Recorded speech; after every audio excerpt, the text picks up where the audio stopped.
আমরা সাপ্তাহিক ছুটি শুক্র শনিবার গ্রহণ করব না, প্রতিষ্ঠান খোলা রাখব, যাতে এই 10 দিনের ক্ষতিটা আমরা পূরণ করতে সক্ষম হই। সমগ্র বাংলাদেশের এমপিওভুক্ত শিক্ষক সমাজ, স্কুলের, কলেজের, মাদ্রাসার, কারিগরির সকলকে আমি মোহাম্মদ নুরুল আলম সিদ্দিকী ওরফে আলম স্যার অভিনন্দন জানাচ্ছি, স্বাগত জানাচ্ছি, ভালোবাসা জানাচ্ছি, মোবারকবাদ জানাচ্ছি। আমাদের এই আন্দোলন দানা বেঁধে উঠেছিল সেই দিন, যেই দিন 10ই অক্টোবর এদেশের অর্থ মন্ত্রণালয় মাত্র 500 টাকা বাড়ি ভাড়া বৃদ্ধির প্রজ্ঞাপন জারি করেছিল। এর মাধ্যমে সমগ্র বাংলাদেশের এমপিওভুক্ত শিক্ষক সম্প্রদায় দারুণভাবে ব্যথিত হয়েছিল, ক্রুদ্ধ হয়েছিল, ক্ষুব্ধ হয়েছিল, লাঞ্ছিত হয়েছিল। এরই প্রতিবাদে আমরা 12ই অক্টোবর জাতীয় প্রেস ক্লাবে শিক্ষক মহাসমাবেশের ডাক দিয়েছিলাম। ওই শিক্ষক মহাসমাবেশে বাংলাদেশের পুলিশ বাহিনীর কতিপয় উচ্ছৃঙ্খল সদস্য আমাদের 5 থেকে 6 জন ইয়াং এনার্জেটিক শিক্ষককে পিটিয়ে রক্তাক্ত করে। এরই প্রতিবাদে 13ই অক্টোবর হতে সমগ্র বাংলাদেশের সমগ্র এমপিওভুক্ত শিক্ষা প্রতিষ্ঠানগুলোতে লাগাতার কর্মবিরতি চলমান ছিল। আর এই পবিত্র মাটিতে আমরা 10 দিন যাবৎ নানামুখী কর্মসূচির মাধ্যমে আমরা এখানে অবস্থান করতেছিলাম।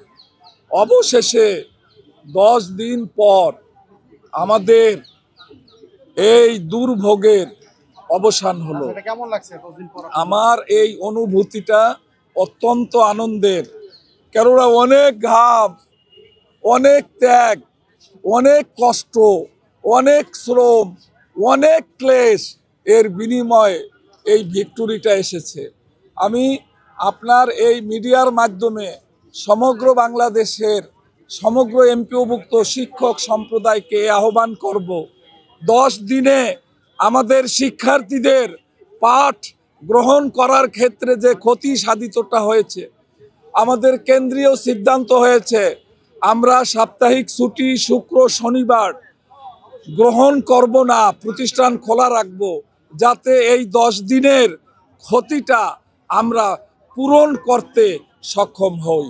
বন্ধুরা আমার, যখনই কোনো ন্যায্য আন্দোলন গড়ে উঠবে, এবারকার মতো আপনারা ওই আন্দোলনে অংশগ্রহণ করবেন। কেননা অর্থনৈতিকভাবে সচ্ছলতা না থাকলে কিছুতেই একজন শিক্ষক ভালোভাবে মানসম্মতভাবে পাঠদান করতে সক্ষম হয় না। আর আমাদের রাষ্ট্র যেহেতু আন্দোলন ছাড়া, রক্তদান ছাড়া, ঘাম জড়ানো ছাড়া, ক্লেশ ছাড়া কোনো কিছুই দিতে চায় না, এ কারণে আমাদেরকে আন্দোলনের মাধ্যমেই আমাদের বৈষম্যের পাহাড়গুলোকে ভেঙে অধিকারের পতাকাকে পথ করে ওড়াতে হয়। So at last I say my historical speech, that is movement and movement is for long life. Thank you all. Allah Hafiz.